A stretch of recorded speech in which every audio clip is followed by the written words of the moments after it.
ये है news network. आप देख रहे हैं भारत बंद न्यूज, एक भारत एक आवाज। खंभा के मीतली गांव में 2.4 करोड़ के सेवा सहकारी मंडला घोटाले के बीच किसानों के साथ अन्याय। 2.4 करोड़ के घोटाले में समिति के सचिव समेत 11 लोगों के खिलाफ अपराध दर्ज किया गया। केडीसीसी बैंक के प्रबंधक और वर्तमान प्रशासक परिसमापन अधिकारी ने किसानों को 152 के तहत अंधाधुंध नोटिस भेजे। ऋण राशि चुकाने वाले और जमीन के मालिक न होने वाले किसानों से बैंक द्वारा ऋण राशि की वसूली को लेकर विवाद। शिकायत है कि किसानों ने ऋण राशि बेचकर ऋण प्राप्त कर चुकाने के बावजूद बैंक ने नोटिस भेजे।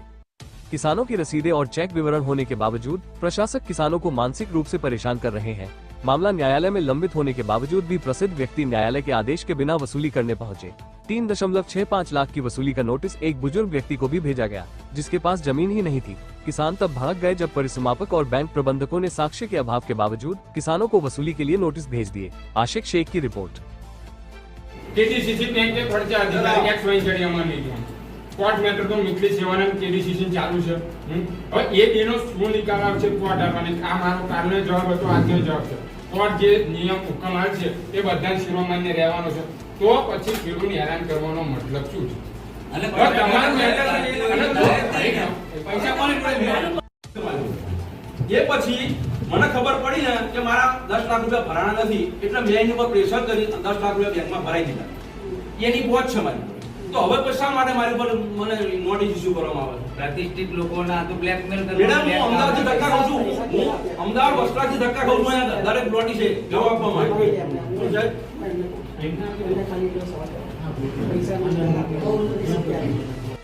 હું હેમેન્દ્ર કુમાર ત્રિભુવન દાસ।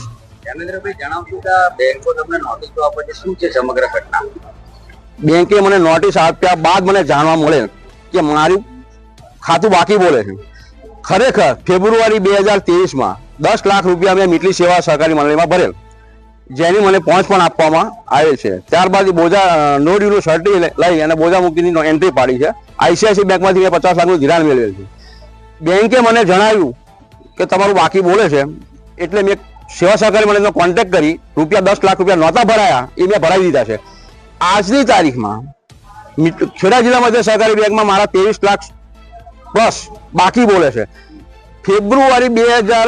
જાન્યુઆરી 2024માં 10 લાખ રૂપિયા રમેશ બચુભાઈ વાળંદે કેડીસીસી બેંકમાં જમા કરાવી દીધા છે, જેનો કોઈ ઉલ્લેખ મારી નોટિસમાં કે ક્યાંય કરવામાં આવ્યો નથી।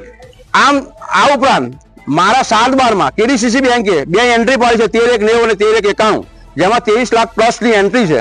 મેં જે 10 લાખ રૂપિયા ભર્યા એનો કોઈ ઉલ્લેખ છે નહીં।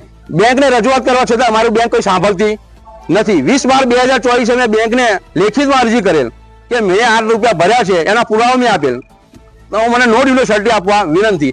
આજે 6 થી 7 મહિના થવા છતાં બેંકે મને કોઈ રિપ્લાય આપેલ નથી। આ રીતે ખેડૂતો ખરેખર હેરાન થાય છે। આ રૂપિયા વ્યાજે લઈ અને બેંકમાં ભર્યા છે, ખેડૂત મેન્ટલી હેરાન થાય છે। આજે કોઈ ખેડૂત આપઘાત કરશે એને જવાબદાર કોણ? મીટલી સેવા સહકારી મંડળી કે કેડીસીસી બેંક? તો તમારા કેડીસીસી બેંક અને મીટલી સેવા સહકારી મંડળીનો જે ઈગો ક્રેશ થતો હોય એ તમારો પ્રશ્ન છે। ખેડૂતો શા માટે તમે હેરાન કરો? પટેલ શૈલેષ કુમાર અરવિંદ। શૈલેષભાઈ, શું આ બેંકની દ્વારા ખેડૂતોને હેરાન કરવામાં આવે? પહેલો તો પ્રશ્ન એ છે કે એ બેંક જોડે કોઈ હિસાબ જ છે નહીં અને બેંક લેવ દેવ વગરની ખેડૂતોને હેરાન કરે છે। પહેલી વસ્તુ, એમની જો 30/9/23 થી 10/5/24 લગીનો હિસાબ નથી, તે છતાં 152ની નોટિસ લઈને એ લોકો રિકવરી કરવા અહીં આવે છે। તો પછી ખેડૂત બિચારો ક્યાંથી જવાબ આપવાનો? ખેડૂતે તો પૈસા ભરી દીધા છે। હવે બેંક અને મીટલી સેવા એ બેને કોર્ટ મેટર ચાલુ છે। જ્યાં લગીન કોર્ટનો હુકમ નહીં આવે ત્યાં લગીન ખેડૂતોને હેરાન કરીને કોઈ મતલબ ખરો? પહેલો પ્રશ્ન તો મારો એ છે। બીજું કે એ લોકો જે અત્યારે રિકવરી કરવા આવ્યા છે તો એમની જોડે નથી કોર્ટનો કોઈ હુકમ, નથી કોઈ આરટીઆઈની માહિતી, પછી નથી એમનું ઇન્સ્પેક્શન, જે બેંકે જ ઇન્સ્પેક્શન કર્યું છે મીટલી સેવાનું, તો ઇન્સ્પેક્શનની કોપી પણ એમની જોડે નથી અત્યારે। તો પછી એ લોકો આપણી જોડે કઈ રીતે જવાબ માંગી શકે?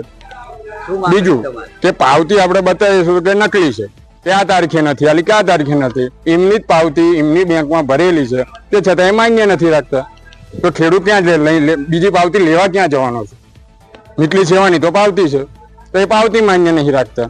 પછી બીજું કે જે ફરજા અધિકારીને નિમણૂક કરી છે બેંકે, એટલે અત્યારના સમયમાં મીટલી સેવા એ ફરજા અધિકારી છે. તો ફરજા અધિકારીને આપણે જઈને પૂછીએ કે સાહેબ અમારે આ માહિતી જોઈએ કે આ જોઈએ, તો કે મારી જોડે કોઈ માહિતી નહીં, મીટલી સેવાનું દફતર એમની જોડે નહીં.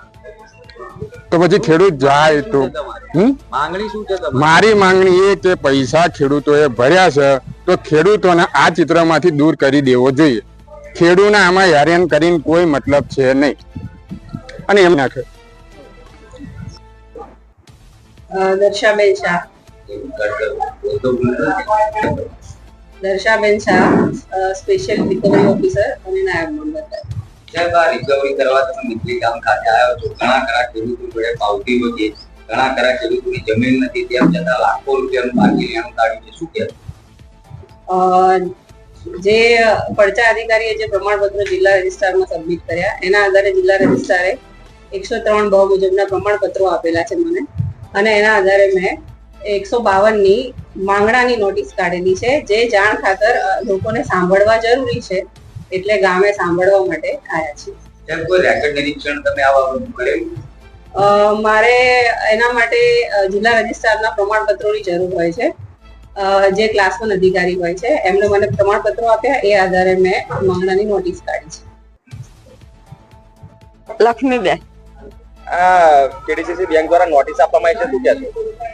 અમે પૈસા ઉપાડ્યા નથી, નોટિસો આવ્યા કરે છે, અને મારા ઘરવાળા તો ઓફ થઈ ગયેલા 2006માં. અમે કોઈ જાણતા નથી આમાં.